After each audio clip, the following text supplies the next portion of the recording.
வணக்கம். முக்கியமா தளபதி ஃபேன்ஸ்க்கெல்லாம் ஒரு பெரிய வணக்கம். ஏன்னா தெரியல வருங்கால எத்தனை மந்திரிகள் எம்எல்ஏக்கள் இருக்கீங்கன்னு தெரியல.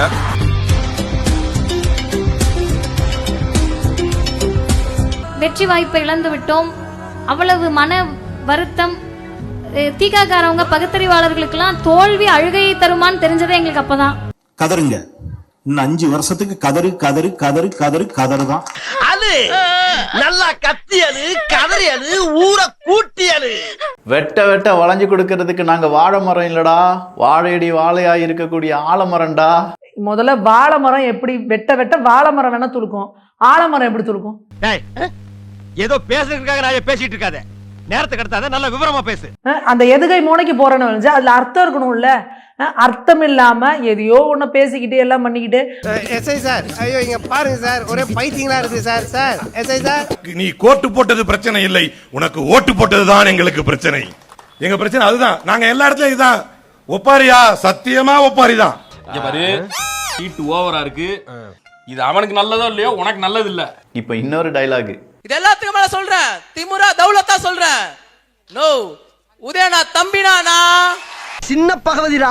அப்படின்னா பெரிய பகவதியோட சிசியன். எவன்டா அந்த பெரிய பகவதி?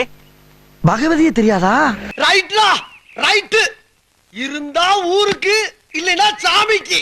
உதயநிதி தம்பிடா நானு அப்படிங்கறத பேசிட்டு இருக்காரு ஜென்சி மீட்டிங் அப்படின்னு சொல்லி. நோ உதயனா தம்பினா ஏன் முன்னால அப்பலாம் பேசாதடா நீ. நோ உதயனா தம்பினா இந்த ஒண்ண தாங்க 9 வருஷமா ஊருக்குள்ள சொல்லிட்டு சுத்துறா. திருவிழாவுக்கு போனாலும் இதுதான் சொல்றா, சந்தைக்கு போனாலும் இதுதான் சொல்றான். Thank you thank you. இது என்ன பிரமாதம்? இது விட பெசலைட் ஒண்ணு இருக்கு, கூவுடா. வருகின்ற நாடாளுமன்ற தேர்தல் உங்களுக்கு பதிலடி கொடுக்கும். எங்க தலைவர் யார கை காமிக்கிறாரோ அவர்தான் முதலமைச்சர், அவர்தான் முதலமைச்சர்.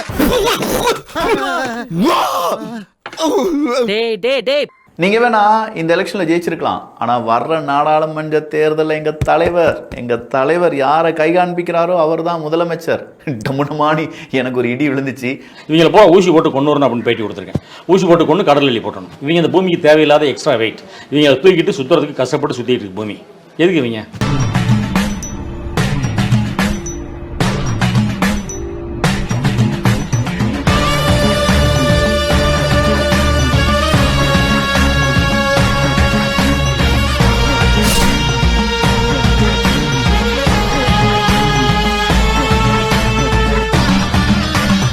நம்ம சேனலோடைய வளர்ச்சிக்கு நீங்கள் கான்ட்ரிபியூஷன் செய்யணும் அப்படின்னு நினச்சிங்கன்னா இந்த QR கோட் மூலமாக உங்களால் முடிஞ்ச அமௌண்ட்டை நீங்கள் கான்ட்ரிபியூஷனாக நம்ம சேனலுக்கு அடிக்கலாம்.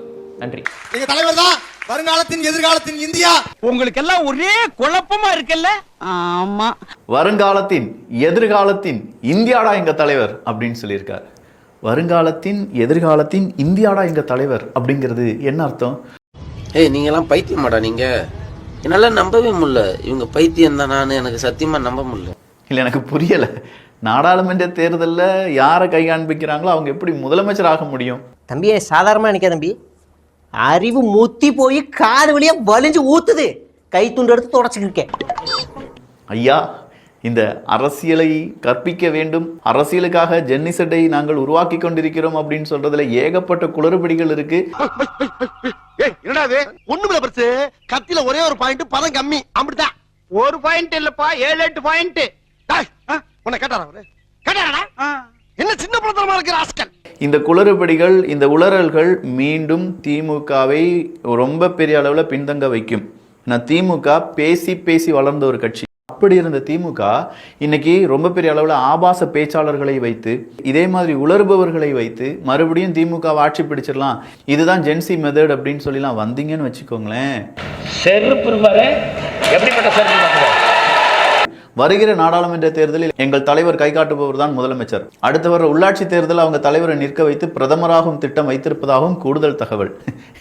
போட்டாங்க, பொழந்துட்டாங்க. போட்டாங்கலாம் சொல்ல முடியாது, பொழந்துட்டாங்க தாவேக்காரங்க.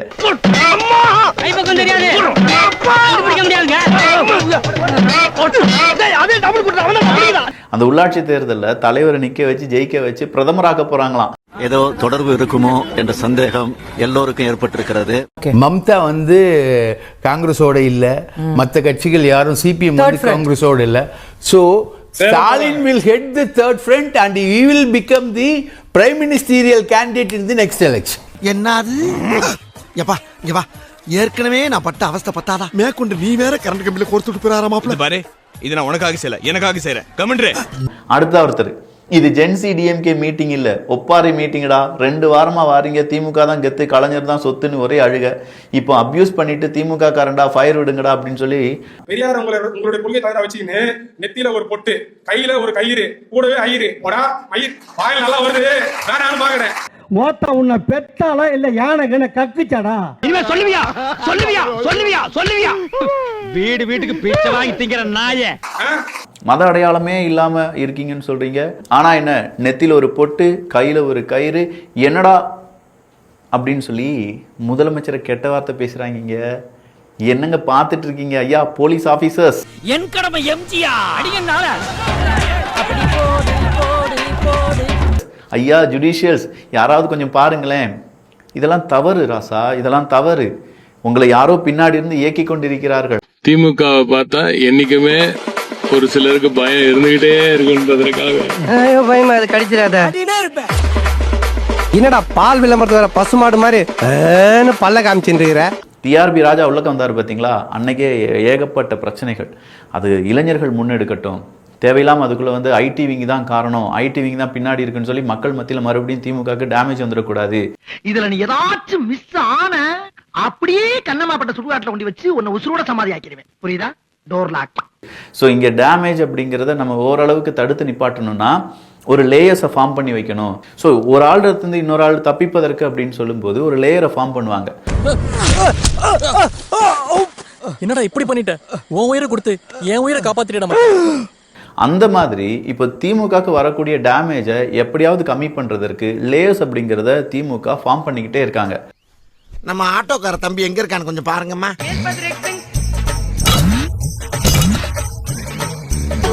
யார் பத்த பிள்ளைங்க நம்ம பிரச்சனையை பூரா தீர்த்து வைக்கலாம். ஒன்று ஜென்சியால ஏதாவது பிரச்சனை வந்துச்சுன்னா அந்த லேயர் அதோடய கட் பண்ணிடுவாங்க. எல்லாரும் கேட்டுக்கிறாங்க, காலம் 8ல் என் பார்ட்டிங்கிற பேர்ல சாவை பறக்க விடுற அந்த பயலுக்கும் அவன் சாவலுக்கும் எனக்கும் எந்த சம்பந்தம் இல்லை. அந்த பய தோத்தான்னா அது என்ன எந்த விதத்திலையும் சேராதுன்னு தெரிவிச்சுக்கிறேன். ஜென்சி வழியா ஏதாவது நல்லது நடந்துச்சுன்னா அடுத்த லேயருக்கு இது போகும். ஸோ கெட்டது நடந்துச்சுன்னா அதே லேயர்ல க்ளோஸ், நல்லது நடந்துச்சுன்னா அடுத்த லேயர் அவங்களை டிஎம்கே ஐடி விங்கினுடைய தலைவர்களாகவோ இல்லாட்டி அது முக்கிய பொறுப்பாளர்களாகவோ கொண்டு வந்துருவாங்க. போக்குமாரு இதான் முதப்படி, அப்படியே படிப்படியா ஏறி எங்கேயோ போற. யாருக்கு தெரியும், ஒரு நாளைக்கு அமைச்சரா கூட ஆகலாம். எகெயின் மறுபடியும் திமுகக்கு இன்னொரு புது தெம்புடன் ஏகப்பட்ட பேச்சாளர்கள் எடுத்திருந்தாங்களே திமுக ஆட்சியில் இருக்கும்போது. ஒவ்வொரு காலேஜ் ஸ்கூல்ஸ்லாம் போய் காம்படிஷன்லாம் நடத்தி அந்த காம்படிஷனுக்கு நீதிபதியாக யார் தெரியுமா இருந்தாங்க?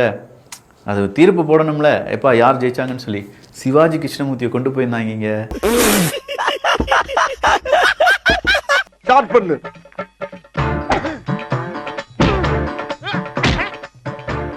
இங்கிட்டு வா. அப்படியா படைக்கலடி படைக்கல மண்டையில மட்டும் அடிச்சிடாத, குலக்கேசல் உள்ள போயிருவேன்.